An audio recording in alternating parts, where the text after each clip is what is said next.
Tonight's episode brought to you by Canned Unicorn Meat. Got whiny, liberal SJWs coming over for dinner tonight? To make sure, have plenty of canned unicorn meat on hand. An excellent source of sparkles, guaranteed to satisfy the most even triggered appetites. Unicorn meat in a can, magic in every bite. Brought to you by the folks at Radiant Farms.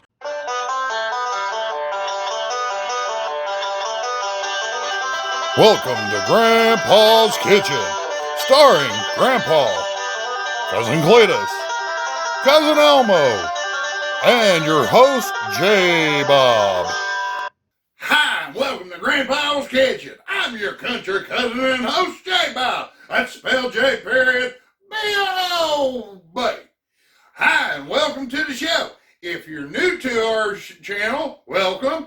If you like what you see, you want to see future updates, then subscribe and hit that bell icon, and you can see new episodes as they come out. Yes, sir. As well as, if you see a recipe you want us to myth bust, and you see like on social media or what have you, well, why don't you go ahead and put that link down in the comment section. We may pick yours and do it in a future episode. All right. Well, any old hoot around here around the homestead been, well, busy as can be, so ain't been a whole lot going on. Got Cletus and Grandpa out there bringing in the harvest for winter, and Elmo's been busy with the livestock and everything's been going smooth. Shoot, look at this. I went out to vegetable garden and got all these jalapenos. Boy, we're going to be pickling. All right, now we're going to cut right into the chase, something we normally don't do. But there's a lot to finish up because this is part 2 of Doing It Cheap's homemade wine hosted by PawPaw. So we really want to just get into it and let's finish this on out. Usually I don't have one recipe taking up 2 videos. Well, it is what it is. Well, let me take a look at my notes. That's right. Now, some things we need to cover before we move on. Number 1, I should have said this in the first place, but, well, you know, wasn't thinking at the moment. I was having an Elmo moment. But anyhow, with making what we're doing here, you need to understand we're making homemade wine. This is not store-bought, so it's not going to taste like store-bought wine, all right? It's going to be a little bit more simplified. Some would even say crude. But this is going to be a taste that I can see not for everybody, all right? With that in mind, before you proceed, oh, hold on, let me back up a minute. I'm already forgetting stuff. You got to remember, store-bought wine goes through a lot more processes before it gets racked up and sent out to the store, all right? Now, I would recommend, if you're interested in making it, why don't you just try 1 bottle of the flavor of your choice and then proceed. You know, you don't want to make a whole bunch of it up and then find out, woo, that was a mistake, okay, because it may not be for your liking, or even as you're learning like we've had to learn, trust me, we've had to learn a lot. It may not taste that good if you don't just keep to all the rules. Now, this is where I'm going to remind you, if you haven't seen part 1, you better watch that first before you proceed into this video anyhow, all right? Now, one upside about this is that the cost is going to be greatly reduced because juice don't cost a whole lot, and if you use bread maker's yeast and sugar, that is going to be very inexpensive. Shoot, you could be looking at, $2 up to maybe even $6, depending on what brand of juice you got. That would be where it's going to cost you the most. Now, remember, you use cheaper products, you're going to get a cheaper result, okay? Now, you want something that's a little bit more high shelfy, like Welch's or Old Orchard or something like that. Now, if you use the Aldi brand, that's totally up to you. All right? So, let's get started on the next step, which is something that is called racking. So, let's get racking. Well, all right, let's get started. All right, now, it has been several weeks. About some of these were turning in about 5.5 to 6. We kind of let them sit for a while just to be on the safe side. Ain't gonna hurt nothing. And what you're gonna look for is can you see through it? Yes, we can on both of these. Now, this is my apple, and this is my pomegranate plum. Yes, sir. Now, here's the reason why we want headspace. Look at this. See all that? That is from the reaction of the yeast and the sugar.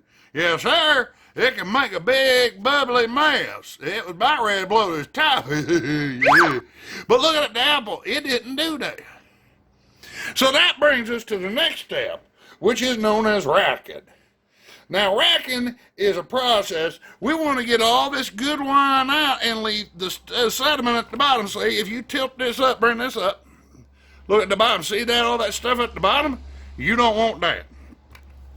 Racking removes the good portion of this and leaves all the garbage down here. You don't want to drink that. That'd be nasty. P.U. So you got choices. Now, choice number one is PawPaw's method, which is just take the bottle and tip it and pour it slow, watching the sediment as it's coming up. I don't want to do that. I'm going to siphon it with this hose. There's this clear tubing. You can buy winemaker siphons if you choose to, but I'm not going to show you how to do it because I ain't got enough hands to try to rack this thing and shows it. So I got a video on there where PawPaw shows how he does racking. How many times you rack?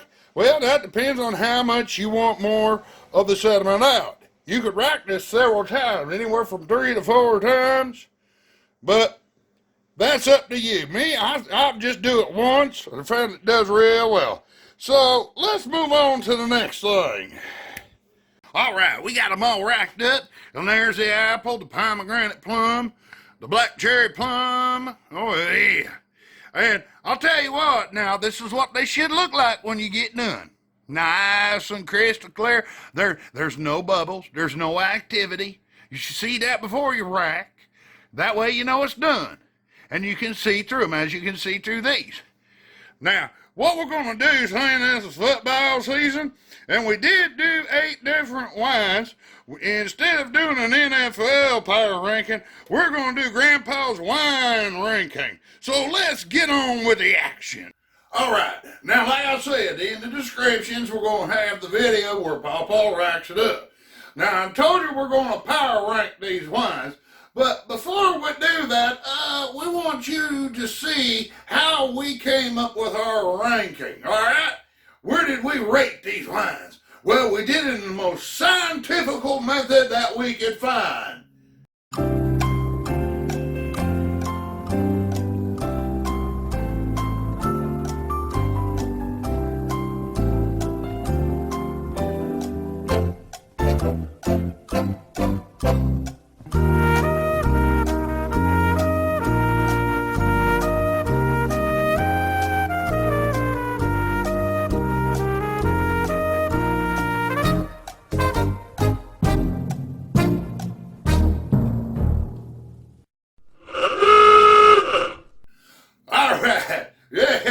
That was kind of funny, wasn't it?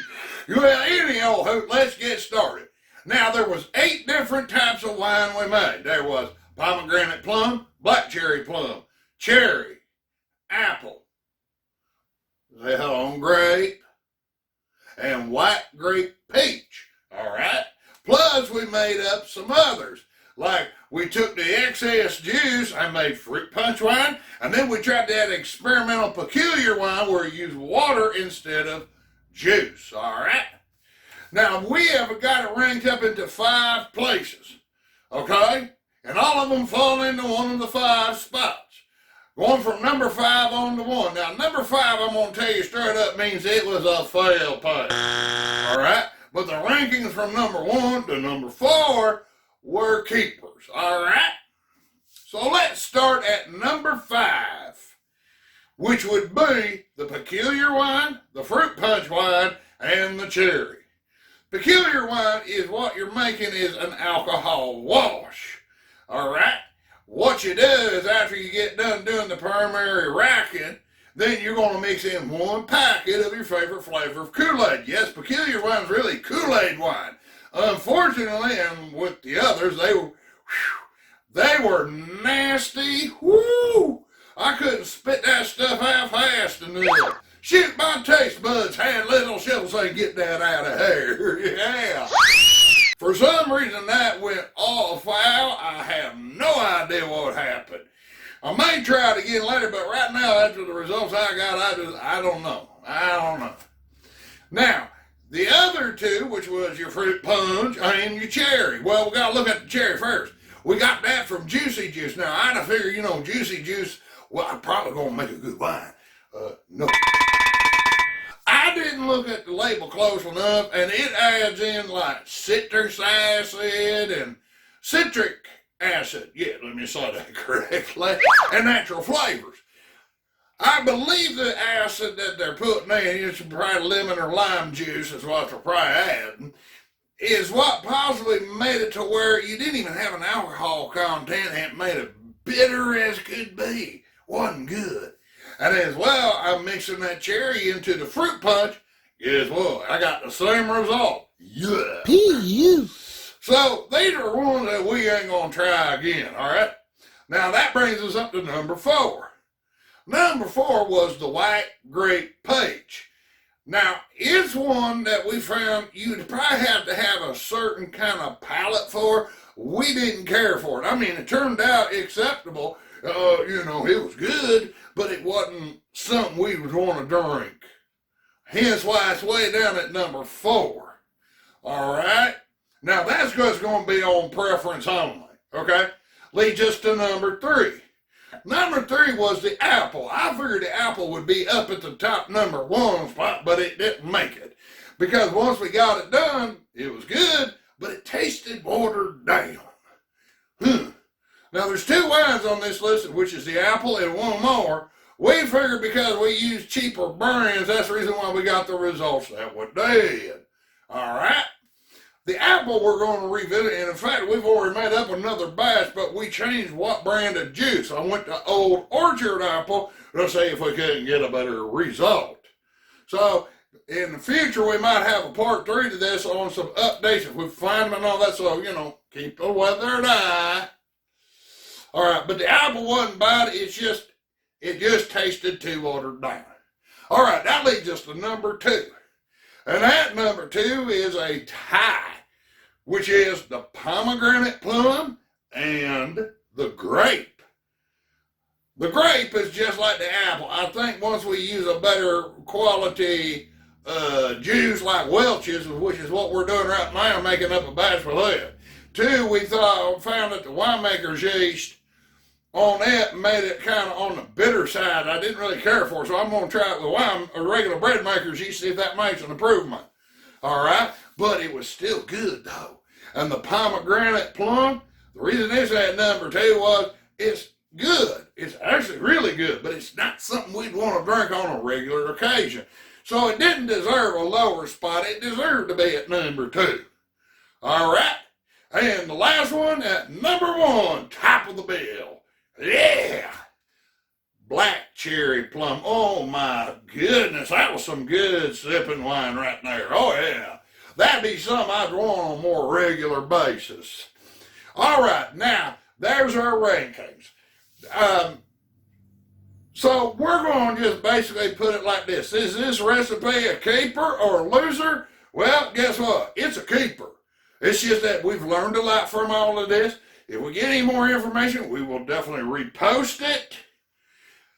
Okay, and seeing we're moving on into the future now, we've got more episodes coming up where we're not doing experimental stuff. We're going to be doing some of the basics. I promised some time ago we're going to do stuff on gravy. We got stuff coming up on tater soup. Now, these are our recipes versus doing your normal keep it and lose it.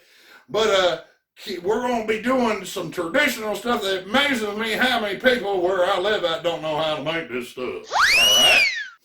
So, to all the people, well, it's only one person doing it cheap. That's PawPaw. We want to give you guys a big old Salute!